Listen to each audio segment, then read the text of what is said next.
The penthouse at the Meridian was engulfed in a suffocating silence, save for the rhythmic, metallic ticking of the grandfather clock. Nathaniel Whitmore sat in the shadows of the study, nursing a glass of amber scotch that had long gone warm. On his laptop screen, the dash cam footage from Juliet's SUV played on a silent loop, a ghost of a betrayal captured in high definition. When the front door finally clicked open at 10 minutes past midnight, she walked in, bringing the crisp Boston night air mingled with the undeniable foreign scent of cedarwood and another man's sweat. She smiled a practiced, tired smile, unaware that the man sitting in the dark had already dismantled her entire life. There would be no screaming, no shattered glass, just an execution. If stories of quiet vengeance, hidden betrayals, and the heavy, suffocating price of broken vows speak to you, stay with me. Subscribe to the channel to walk through the shadows of this fractured marriage. The rain lashed against the floor-to-ceiling windows of the Back Bay penthouse, distorting the sparkling Boston skyline into a blurry, weeping canvas. Nathaniel Whitmore sat perfectly still in the leather armchair of his darkened study. He hadn't turned on the lights. He hadn't changed out of his charcoal suit. He simply sat there, a crystal tumbler of Macallan resting heavily in his right hand, the ice long since melted into the amber liquid. On his mahogany desk, his laptop was closed, but the audio he had listened to hours ago still echoed violently in the hollow chambers of his chest. The heavy breathing, the muffled ecstatic whispers, and the undeniable voice of his wife of 7 years, begging another man not to stop. The grandfather clock in the hallway ticked, a slow, methodical rhythm that matched the terrifyingly calm beating of his own heart. The agonizing inferno of betrayal had burned through him days ago when he first pulled the dashcam memory card. What remained now was only ash, cold and absolute. At exactly 12:15, the subtle chime of the private elevator signaled her arrival. Nathaniel didn't move. He listened to the familiar sounds of Juliet's routine, the soft clatter of her keys being dropped onto the marble console, the rustle of her trench coat being hung in the closet, the soft pad of her bare feet as she slipped out of her Louboutin. "Nate," her voice called out, floating through the cavernous living room. It was light, airy, practiced. She appeared in the doorway of the study, a silhouette framed by the ambient light from the hallway. Even in the shadows, she was breathtakingly beautiful. Her dark hair was slightly tousled. She would blame the wind. And her lips were flushed. But as she stepped closer, the sterile, chilled air of the penthouse was suddenly polluted. Beneath the expensive scent of her Tom Ford perfume lay the faint, acrid undertone of cedarwood and a masculine musk. Alexander Ashford's musk. "You're sitting in the dark," Juliet said, a soft, affectionate laugh escaping her lips. She walked toward him, reaching out to graze his shoulder. "Are you okay? You must be exhausted. The market was brutal today, wasn't it?" Nathaniel did not flinch, but he did not lean into her touch either. He took a slow, deliberate sip of his watered-down scotch. "How was Emily's book club?" he asked, his voice a smooth, flat baritone that betrayed nothing. "Oh, you know," she sighed, leaning against the edge of his desk, entirely at ease in her deception. "The same old drama. Emily talked more about Paul's golf obsession than the actual novel. We drank too much Pinot. I lost track of time." She was so incredibly good at it. If he hadn't heard the recordings, if he hadn't seen the GPS logs placing her SUV parked securely in the underground garage of the Velvet Room for 4 hours, he would have believed every single syllable. He stared at her, tracing the delicate curve of her jaw, mourning the woman he thought she was, while simultaneously examining the stranger she had become. "Is everything all right, Nate? You're looking at me strangely," she murmured, a flicker of genuine unease finally cracking her polished veneer. She shifted her weight, pulling her cashmere cardigan a little tighter around herself. Nathaniel set the crystal glass down on the desk. The soft clink sounded like a gunshot in the quiet room. He stood up slowly, buttoning his suit jacket out of pure ingrained habit, towering over her. He looked down into her eyes, feeling the absolute absence of love within himself. It was a terrifying, liberating emptiness. "Pack whatever you need for the weekend, Juliet," he said, his tone conversational, as if asking her to pick up dry cleaning. Her brow furrowed in confusion. "Pack? Are we going somewhere?" "Nate, it's past midnight." "You are going somewhere. I have arranged a suite for you at the Archer," he replied, his eyes locked onto hers, cold and unblinking. Juliet let out a nervous, breathy laugh. "I don't understand. What is this? A surprise?" "No," Nathaniel said quietly, stepping around the desk so there was nothing between them. He looked at the woman who had promised him forever, the woman who had shattered him in the back seat of a car he bought her. "This is an eviction. My lawyers have already invoked the infidelity clause in our prenuptial agreement. I suggest you call a very good attorney in the morning." He watched the blood instantly drain from her face. Her lips parted, but no sound came out. The air seemed to vanish from the room. "We'll finalize the divorce by Monday," Nathaniel added, his voice dropping to a deadly whisper. "Now please get out of my house." 4 days earlier, the world as Nathaniel Whitmore knew it had not ended with a bang, but with the subtle, synthesized chime of an email notification. It was a Tuesday afternoon. The mahogany-paneled corner office at Whitmore Capital was bathed in the pale, slanting light of a dying Boston autumn. Nathaniel had just wrapped up a grueling 3-hour acquisition meeting. He loosened his silk tie, exhaling a breath he felt he had been holding all day, and clicked open the automated alert from his wife's Range Rover. Impact detected. Minor collision logs saved. Juliet had mentioned a scrape in the Whole Foods parking lot earlier that morning, a careless teenager backing into her bumper. She had been annoyed but unhurt. Nathaniel, ever the protector, logged into the secure cloud portal to review the dashcam footage, intending to pull the teenager's license plate for the insurance claim. He clicked the most recent file. The screen showed the static view of a dimly lit, concrete parking garage. Not Whole Foods. The timestamp read 2:14 p.m. The location data pinpointed the underground VIP parking of the Velvet Room, an exclusive private club across town. Nathaniel frowned, leaning closer to the monitor. The video feed was motionless, staring blankly at a concrete pillar, but the interior audio was crystal clear. First, there was the heavy thud of the passenger door closing, then the rustle of fabric, a breathless, familiar giggle. "You are dangerous, Alex," Juliet's voice purred through the high-fidelity speakers of Nathaniel's laptop. Nathaniel's hand froze over the mouse. The air in his office suddenly felt thin, as if the room had been violently depressurized. "Only because you like it, Jules," a man replied. His voice was smooth, confident, dripping with an arrogant intimacy that made Nathaniel's stomach violently heave. It was a voice he recognized vaguely from the periphery of their social circles. Alexander Ashford, the charismatic art dealer who had recently sold Juliet a contemporary piece for the foyer. What followed was not a conversation. It was a symphony of betrayal, the distinct sound of a leather seat being forcefully pushed back, the frantic, desperate tearing of clothing, the visceral, wet sounds of skin against skin, punctuated by Juliet's muffled gasps and unrestrained moans. Nathaniel sat paralyzed. His heart pounded against his ribs with the force of a hammer striking an anvil. A cold sweat broke out across his forehead, and a wave of pure, unadulterated nausea washed over him. He wanted to slam the laptop shut. He wanted to hurl it against the tempered glass of his office window. He wanted to scream until his vocal cords tore. But he did not do any of those things. He was Nathaniel Whitmore. He was a man who dissected failing corporations and stripped them of their assets with surgical precision. He forced himself to sit there, his jaw clenched so tightly his teeth ached, and he listened.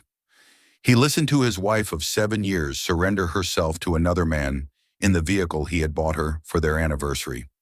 He listened until the final, breathless murmurs subsided, until the car doors opened and closed again, leaving behind only the hum of the garage ventilation.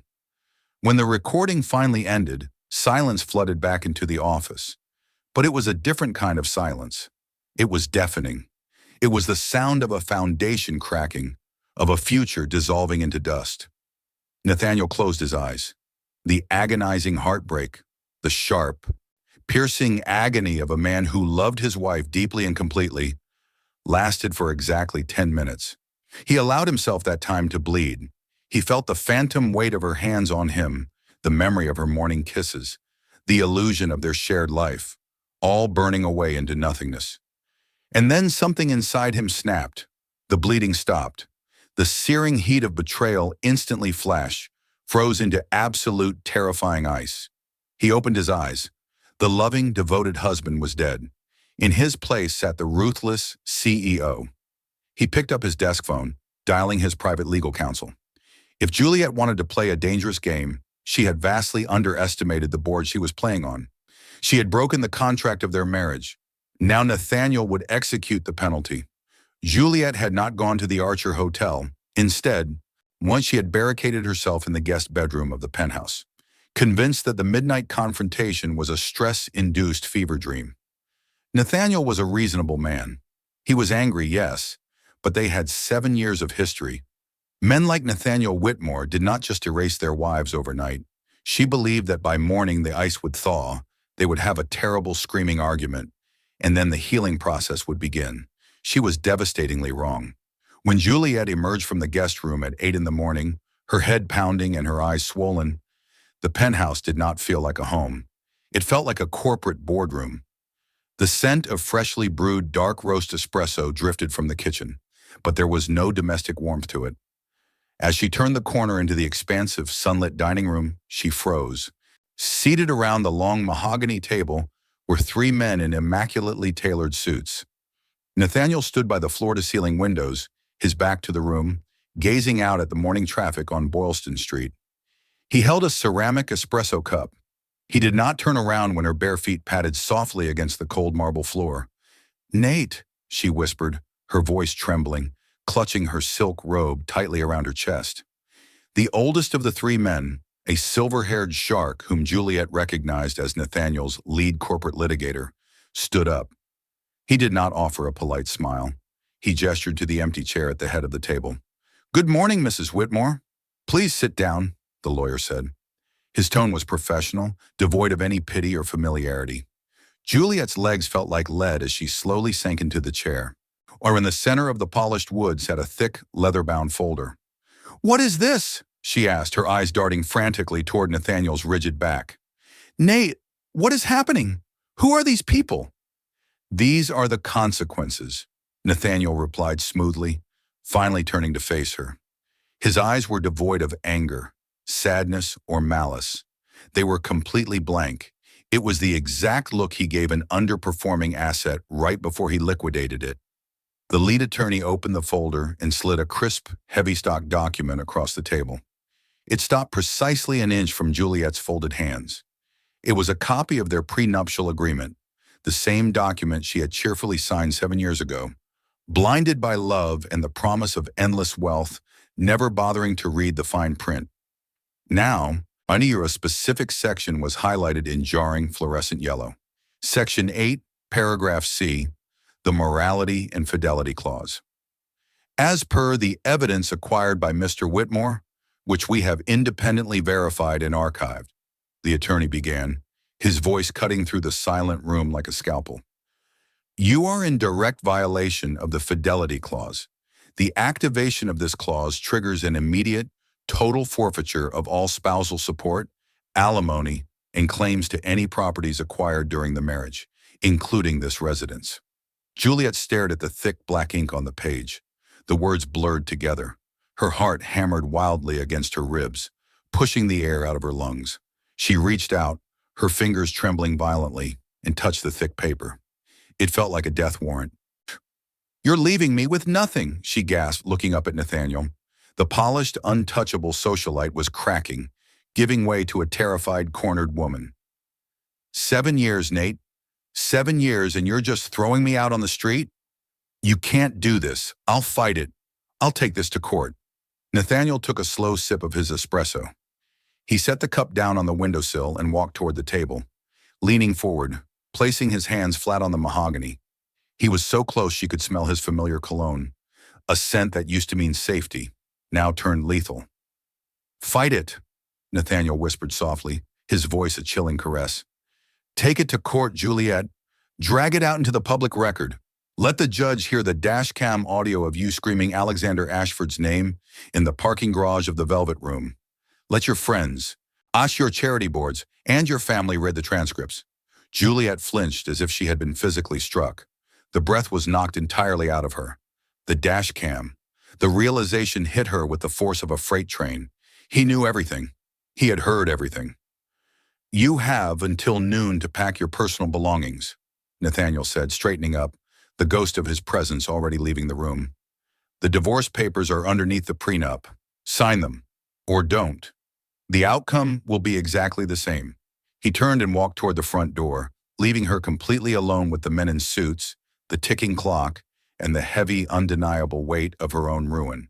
The rain had stopped by the time Juliet practically ran out of the Meridian, dragging two oversized Louis Vuitton suitcases behind her. Next, the wheels clattered aggressively against the wet pavement, a harsh, chaotic soundtrack to her unraveling life. She didn't look back at the towering glass facade of the building. She couldn't.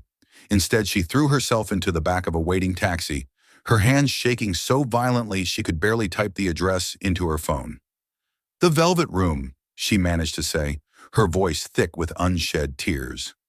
In the sterile daylight, the exclusive private club lacked its usual seductive glamour. The neon sign was switched off, and the heavy velvet curtains blocking the windows looked dusty rather than opulent. Juliet pushed past the daytime cleaning crew, her heart hammering a frantic rhythm. She knew Alexander would be there. He always spent his late mornings in the private lounge, nursing a hangover and reviewing portfolios. She found him in a leather booth in the back, bathed in the dim glow of a single brass lamp. He was wearing a crisp white linen shirt, unbuttoned at the collar, looking effortlessly handsome. For a fleeting second, the sight of him offered a rush of relief. This was the man who had promised to take her away to the Amalfi Coast, the man who had whispered that she was suffocating in Nathaniel's golden cage, the man who had sworn he would catch her if she ever jumped. She had jumped. She was in free fall. "Alex," she breathed, dropping her heavy leather tote onto the floor and sliding into the booth next to him. She reached for his hand, desperate for the warmth she had risked everything for. Alexander looked up, startled. A flicker of genuine annoyance crossed his perfectly symmetrical features before he quickly masked it with a practiced, sympathetic smile. "Jules, what are you doing here in the daylight? You know the rules." "Nathaniel knows," she blurted out, the words tasting like ash in her mouth. She gripped his hand tighter, her manicured nails digging into his skin. "He heard us, Alex. The dash cam in the SUV. He heard everything. He kicked me out." Alexander's hand went entirely still under hers. The charming smile vanished, replaced by a rigid, calculating stillness. He didn't pull her into an embrace. He didn't offer a vow of protection. He slowly, deliberately withdrew his hand from her grasp and leaned back against the leather upholstery, putting a physical distance between them. "He kicked you out?" Alexander repeated, his voice dropping an octave, stripping away the playful affection she was used to. "Just like that? What about the apartment? The joint accounts?" "The prenup," Juliet choked out, tears finally spilling over her lashes, ruining her meticulously applied mascara. "He invoked the infidelity clause. He has it all on audio. The lawyers were there this morning. Alex, I have nothing. He froze the credit cards. He's taking the penthouse. I left with exactly what I packed in 2 suitcases." She looked at him, waiting for the romantic pivot, waiting for him to say that money didn't matter, that they had each other. Instead, Alexander took a slow sip of his sparkling water. His eyes, usually warm and inviting, scanned her face with the cold, detached appraisal of a jeweler inspecting a flawed diamond. "Well," Alexander said softly, to the silence stretching agonizingly between them, "that is incredibly unfortunate." "Unfortunate?" Juliet whispered, a cold spike of adrenaline piercing through her panic. "Alex, I need a place to stay, just for a few days, until I can hire my own attorney and figure this out. Can we go to your loft?" Alexander shifted uncomfortably, adjusting his cuffs. He looked anywhere but at her pleading eyes. "Jules, my place is undergoing renovations. It's a complete mess. And frankly, with Whitmore's legal team sniffing around, it wouldn't be smart for you to be seen with me. You understand, right? We need to lay low." He was building a wall, brick by brick, word by word. Juliet stared at the man she had allowed to destroy her marriage, suddenly realizing she did not know him at all. The Amalfi Coast, the poetic promises, now the intoxicating escape. It had all been an illusion, constructed solely for the bored, wealthy wife of Nathaniel Whitmore. And Juliet Kingsley, the woman sitting before him with 2 suitcases and a frozen bank account, was completely useless to him. Juliet did not end up at the Archer. When she stood at the polished mahogany reception desk of the boutique hotel, her Platinum American Express was swallowed by the machine and promptly declined. She handed the clerk her secondary card, then her emergency visa. Declined. Declined. The apologetic but knowing look in the young concierge's eyes was a humiliation so visceral it made Juliet physically nauseous. She eventually dragged her Louis Vuitton luggage into a sterile mid-tier corporate hotel near the airport, after paying for 3 nights in advance with the emergency cash she always kept in her makeup bag. Sitting on the edge of the stiff, polyester bedspread, she stared at her phone. The screen illuminated the dark, unfamiliar room. It was Friday afternoon. By now, she should have been at the Rosewood Country Club, sipping champagne with Emily Burton and finalizing the seating chart for the upcoming Whitmore Foundation Gala. Desperation clawing at her throat, Juliet tapped Emily's name. The phone rang 4 times. Just as it was about to hit voicemail, the line clicked open. "Juliet," Emily said. Her voice was not its usual melodic chirp. It was flat, cautious, and incredibly quiet, as if she were afraid of being overheard. "Emily, thank God," Juliet breathed, a heavy sob threatening to break free. "Everything is gone. Nathaniel found out. He threw me out this morning, and he froze all the accounts. I'm at some awful hotel near Logan. Can you come get me? Or can I just stay in your guest house for a few days until I find a lawyer?" There was a long, agonizing pause on the other end of the line. Juliet could hear the faint sound of a television playing in the background of Emily's sprawling Brookline estate. "Juliet, I can't," Emily finally whispered. The words hung in the air, heavy and suffocating. "What do you mean you can't? It's me. You know what Nathaniel is like. He's trying to destroy me. Paul received a call from Whitmore Capital this morning," Emily said, her tone tightening with defensive anxiety. Nathaniel's legal team informed Paul's firm that, due to restructuring, Whitmore Capital might have to pull their investments. And then Nathaniel's assistant called me directly. She politely informed me that you are no longer co-chairing the gala, and that any association with you moving forward would be viewed as a conflict of interest. Juliet felt the blood drain from her face. Nathaniel had not just filed for divorce, he had executed a scorched earth campaign before she even had a chance to pack her bags. He was weaponizing his immense wealth to sever her from the world. "Emily, please," Juliet begged, her pride crumbling into dust. "I have no money. I have nowhere to go. We've been best friends for 5 years." "I'm sorry, Juliet," Emily said, her voice wavering for a fraction of a second before the cold pragmatism of Boston's elite society took over. "Paul's partnership relies on Nate's firm. We have the kids' private school tuitions. I cannot afford to be caught in the crossfire of Nathaniel Whitmore's divorce. You shouldn't have done it, Jules. You shouldn't have been so careless." The line went dead. Juliet lowered the phone slowly. The silence of the cheap hotel room pressed against her eardrums. She scrolled through her extensive contact list.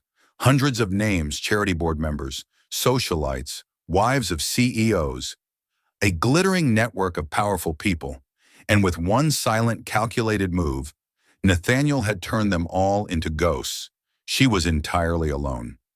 By Saturday evening, the suffocating confines of the airport hotel had driven Juliet to the edge of madness. The silence of her phone was a physical weight, pressing down on her chest until she could barely breathe.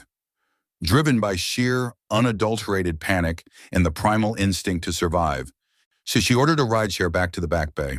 Her electronic key fob still glowed a faint green at the private elevator of the Meridian.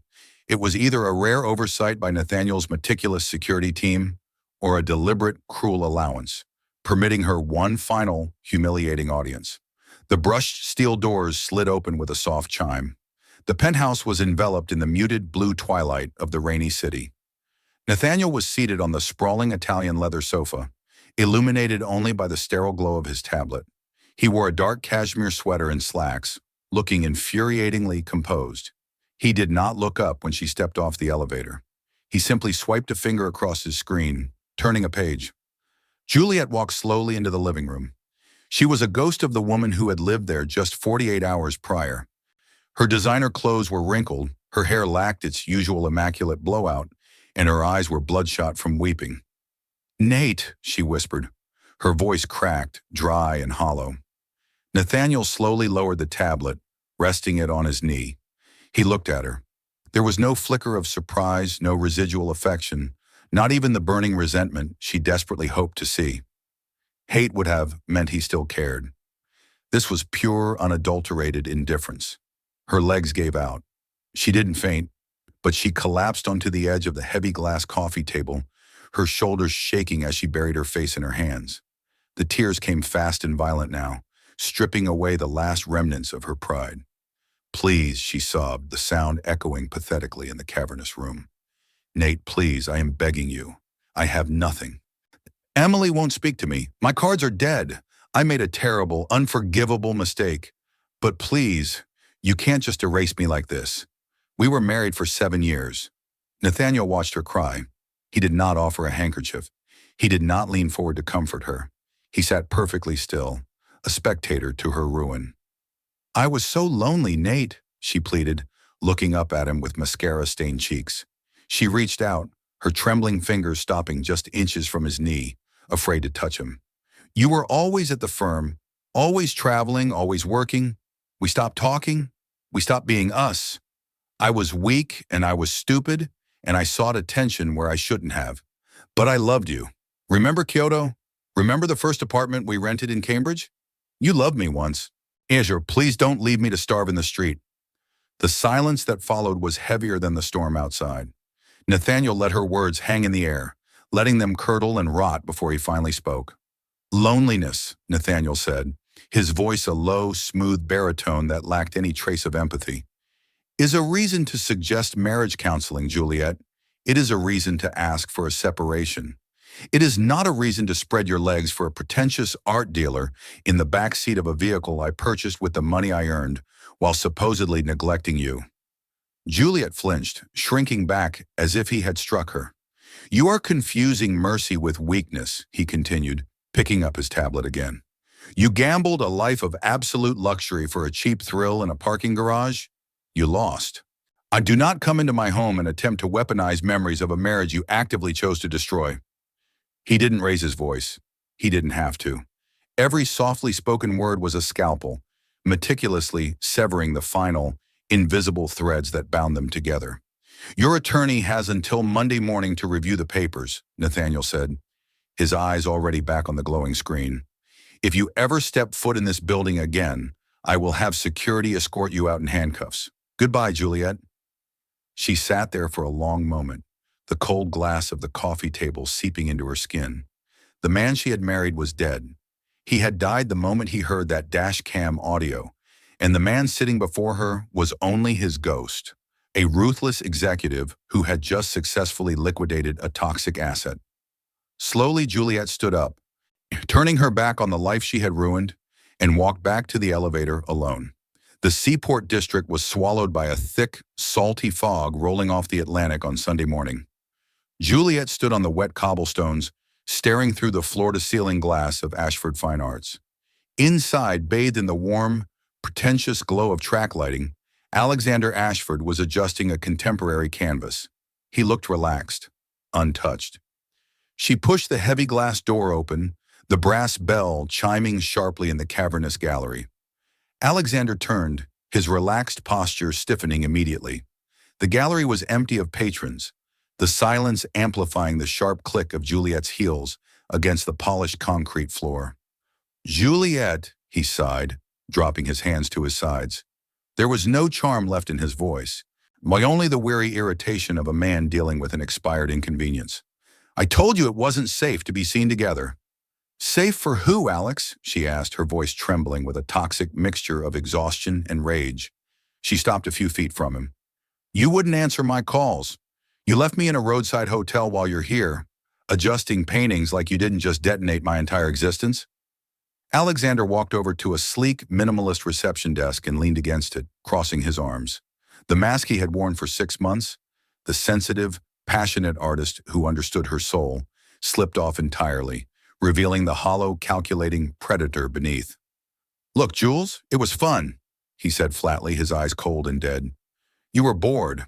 I provided a service, a highly specialized emotional release. But the arrangement relied on you being a wealthy, influential woman. Without the Whitmore name, and without the Whitmore bank accounts, you are frankly of no use to me."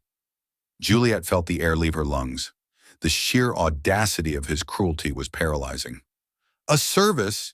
You told me you loved me. You said we were going to Italy." Alexander let out a dry, humorless laugh. "Italy? Jesus, you really bought the whole fantasy, didn't you? You Back Bay wives are all exactly the same, so desperate to feel desire that you'll believe anything whispered in a dark room." He reached into the inside pocket of his tailored blazer and pulled out his phone. He tapped the screen a few times, his thumb swiping with practiced ease before turning the device toward her. Juliet's stomach violently heaved. It was a photograph, crystal clear, as taken from the vantage point of the headboard in the hotel room they had frequented before she had allowed him into the SUV. She was in it. She was entirely exposed. "I'm a businessman, Juliet," Alexander continued, his voice dropping to a smooth, menacing cadence. "The art gallery is just a front. My real income comes from private negotiations. You aren't the first lonely billionaire's wife I've entertained, and you won't be the last. Usually the husbands pay quietly to keep the peace, but since your husband decided to go nuclear and cut you off, we have to adjust the strategy." Juliet backed away, shaking her head. "Nathaniel already knows. He has the dash cam audio. He doesn't care. He threw me out." "He doesn't care about you," Alexander corrected sharply, "but he cares deeply about Whitmore Capital.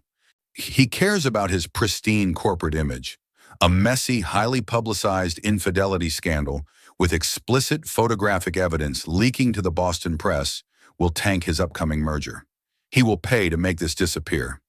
"I have no access to him," she whispered, the walls of the gallery seeming to close in on her. "He won't even look at me." "You'll find a way," Alexander smiled, a chilling, serpentine curve of his lips. "Because if you don't get me $2 million by Wednesday, I won't just ruin his reputation. I will ensure these photos are sent to every charity board, every country club, and every single friend you have left in this city. You won't just be poor, Jules. You will be a pariah."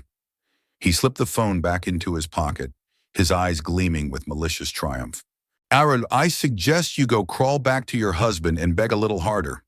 The heavy glass door of Ashford Fine Arts swung shut behind Juliet, severing her from the nightmare inside, only to deposit her into a harsher reality.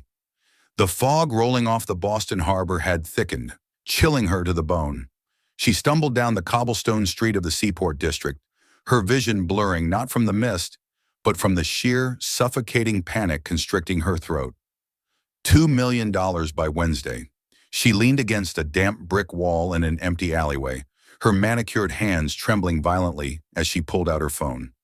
Her breathing came in ragged, shallow gasps that offered no oxygen. She was spiraling into a severe panic attack, the world spinning in a nauseating carousel of gray concrete and impending doom. And she opened her banking app, the screen loaded with agonizing slowness. Checking, $0. Account frozen. Savings, $0. Account frozen. Joint investment. Access denied. A harsh, hysterical sob tore from her lips. The grand romance, the stolen afternoons, the poetic texts, the promises of a life unburdened by corporate expectations, had been a meticulously engineered trap. Alexander Ashford was not a tortured, sensitive artist. He was a parasite who fed on the neglected wives of the ultra-rich. She was just another mark, a naive fool who had handed him the exact ammunition needed to destroy her. Desperation drove her to make one final, pathetic phone call. She dialed the number of a high-profile divorce attorney she had consulted briefly on Friday. "Mrs. Whitmore," the attorney's voice was crisp, lacking any warmth. "I have reviewed the preliminary copy of your prenuptial agreement sent over by your husband's counsel. I must be frank, it is airtight. The morality and fidelity clause is unambiguous, and given the audio evidence they possess, contesting it would require a massive legal battle." "I don't care about a battle," Juliet gasped, her fingers gripping the phone white-knuckled. I need an advance. I need a settlement, a loan, anything. I need $2 million right now." A heavy sigh echoed through the receiver. "Mrs. Whitmore, you have no leverage for a settlement. You have no assets to borrow against. Furthermore, without a $100,000 retainer, my firm cannot represent you. I advise you to accept whatever meager severance Mr. Whitmore might offer out of pity. Good day." The line went dead. The final door slammed shut. Juliet slid down the rough brick wall until she hit the wet pavement, ruining her designer coat. She pulled her knees to her chest in the cold, damp alley. If Alexander released those photos, if he sent them to the country club, the charity boards, and the Boston Globe, she wouldn't just be penniless. She would be an absolute pariah. She would be the punchline of every high society joke, a woman so foolishly desperate for attention, she let a grifter film her in a parking garage. She looked up through the fog. In the distance, the sleek glass and steel monolith of the Whitmore Capitol building pierced the gray sky. Nathaniel. He despised her.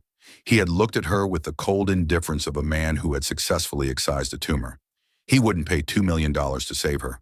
But Alexander had made a crucial miscalculation.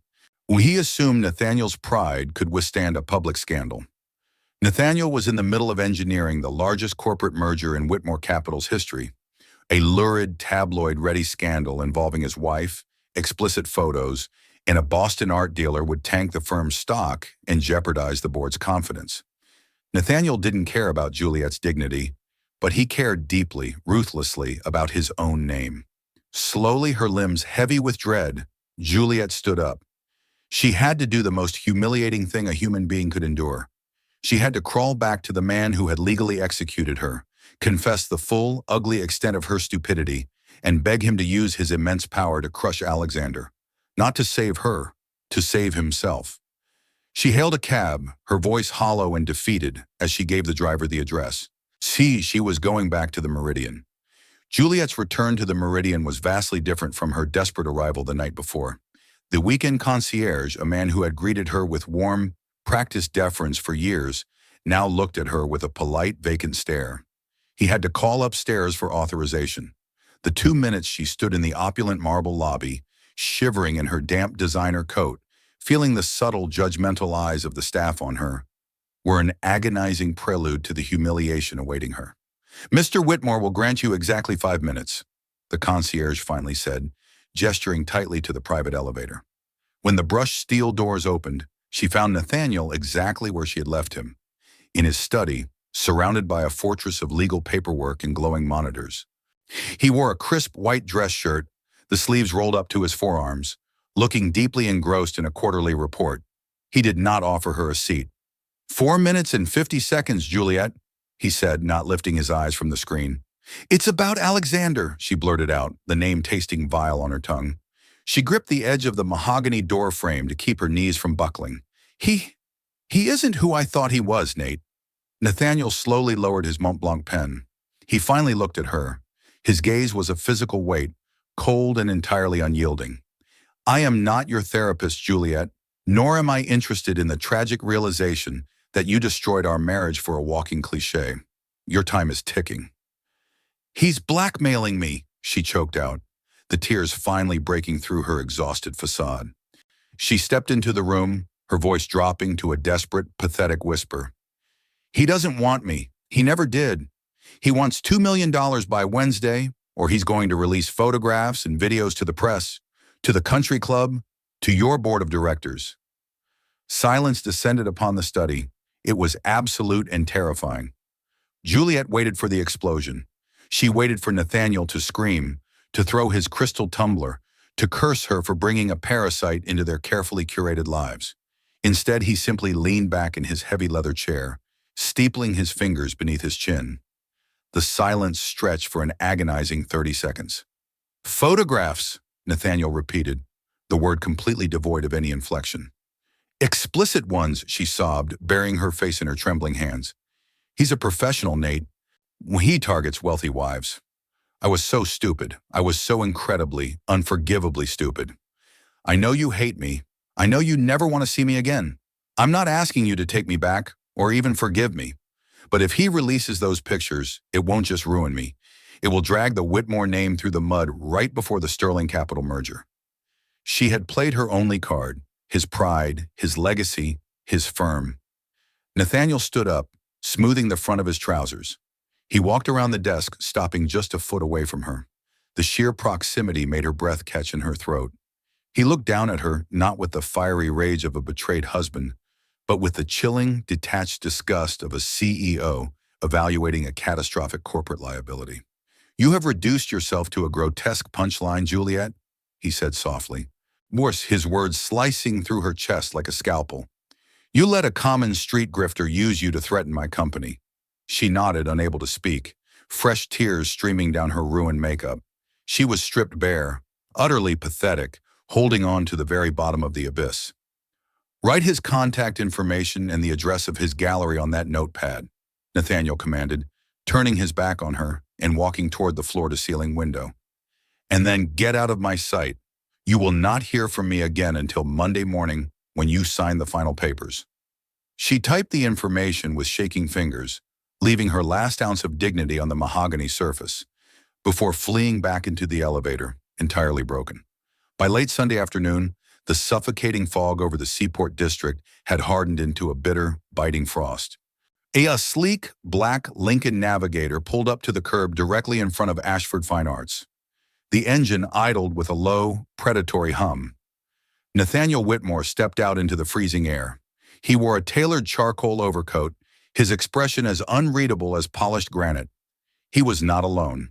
Flanking him were two men, his senior corporate litigator and the head of a private intelligence firm, Whitmore Capital, retained exclusively for hostile corporate takeovers.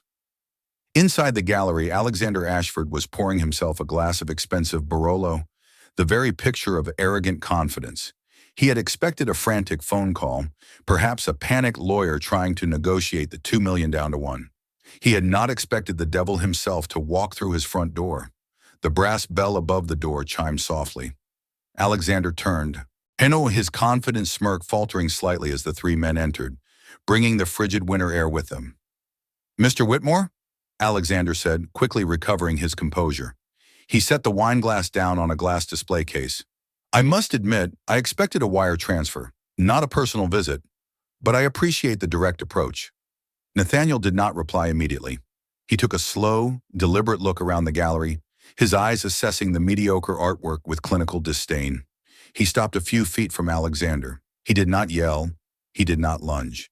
He simply stared at the younger man with the hollow, terrifying emptiness of a predator deciding where to make the first incision. The intelligence director stepped forward and dropped a thick, heavy manila folder onto the pristine glass display case. The loud smack made Alexander flinch. "Ashu, you are operating under the delusion that you are negotiating a settlement?" Nathaniel finally spoke, his voice barely above a whisper, yet it commanded the entire room. "You are not. You are receiving your terms of surrender." Alexander scoffed, crossing his arms, though his heart rate visibly spiked against the collar of his linen shirt. "I don't think you understand the leverage I have. I have high-definition video of your wife.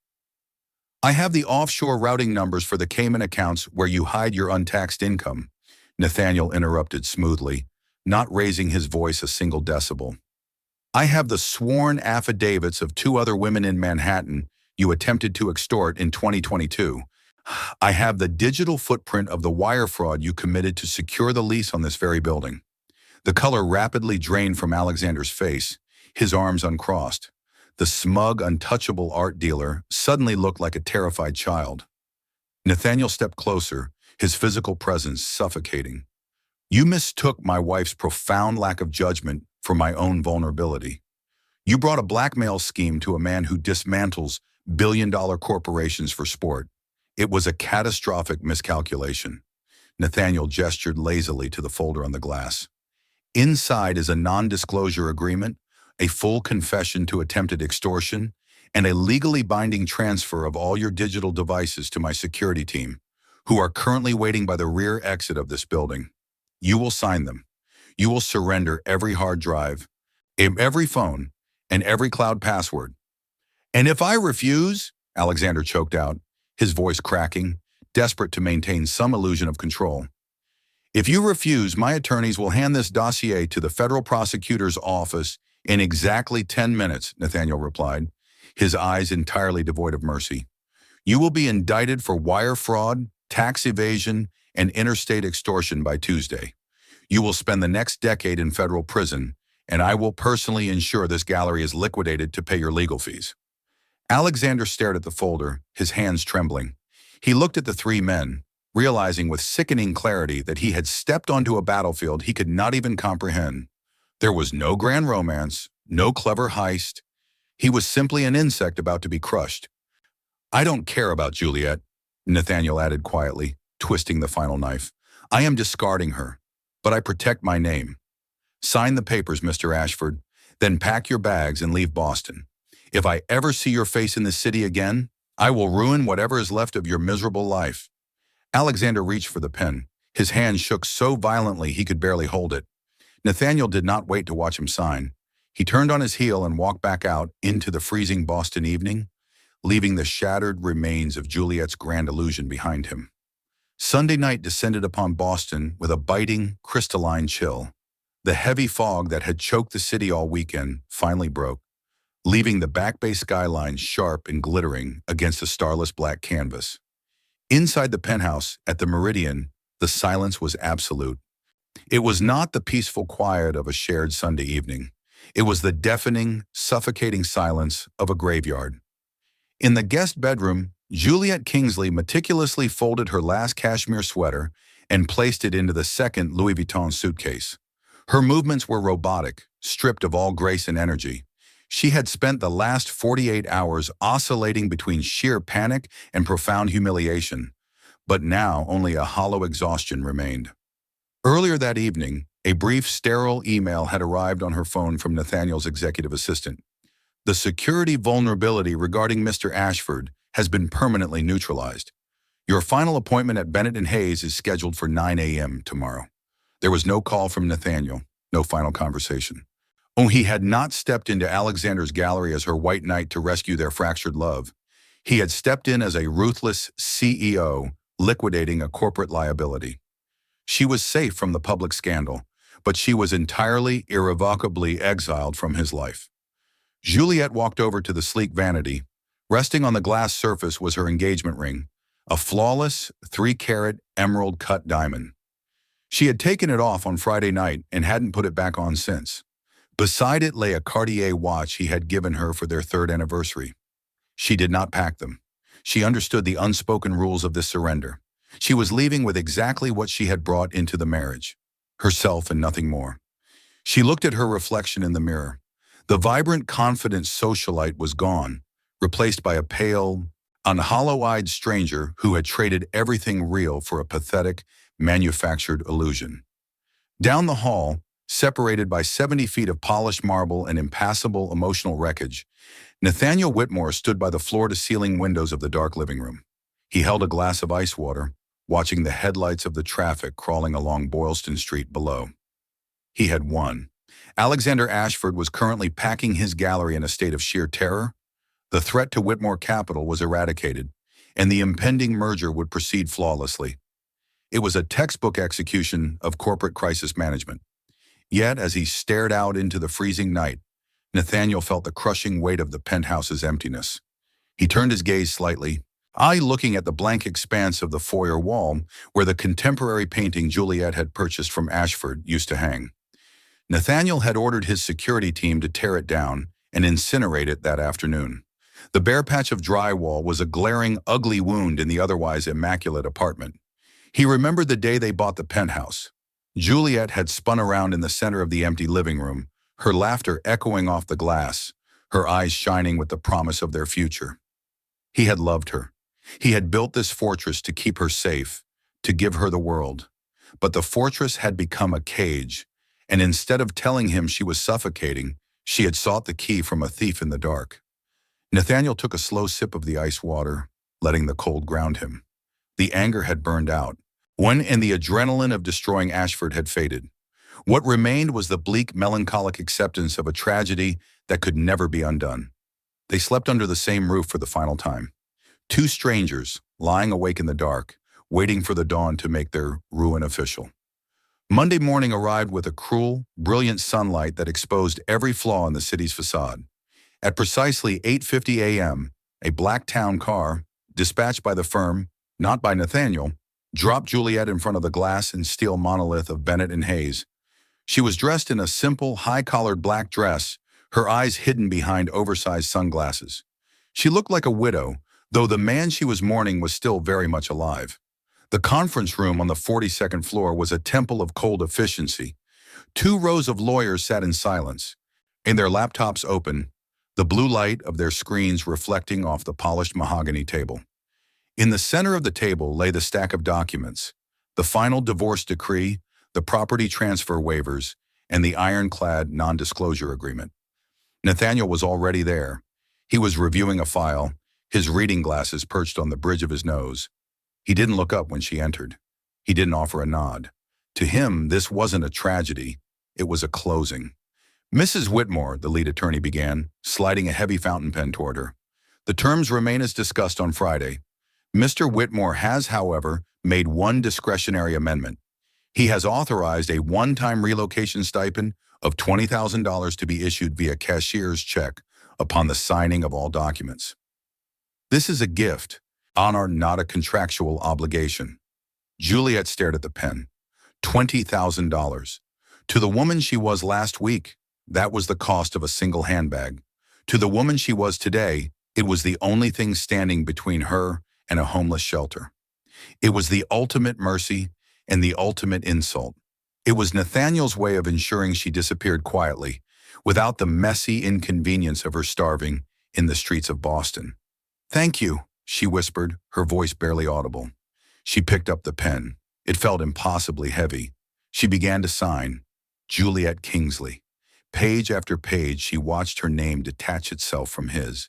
She signed away her right to the penthouse, her right to the summer home in Nantucket, her right to the Whitmore Foundation, and finally her right to his name. With every signature, she felt a piece of her identity being systematically erased by the very man who had once helped her build it. Nathaniel followed suit. He signed with a fluid, practiced motion, his hand never wavering. He moved through the documents with the same detached precision he used to sign off on a billion-dollar acquisition. When the final page was turned, the lead attorney gathered the papers into a neat stack. "It's done. The filing will be processed by the court this afternoon."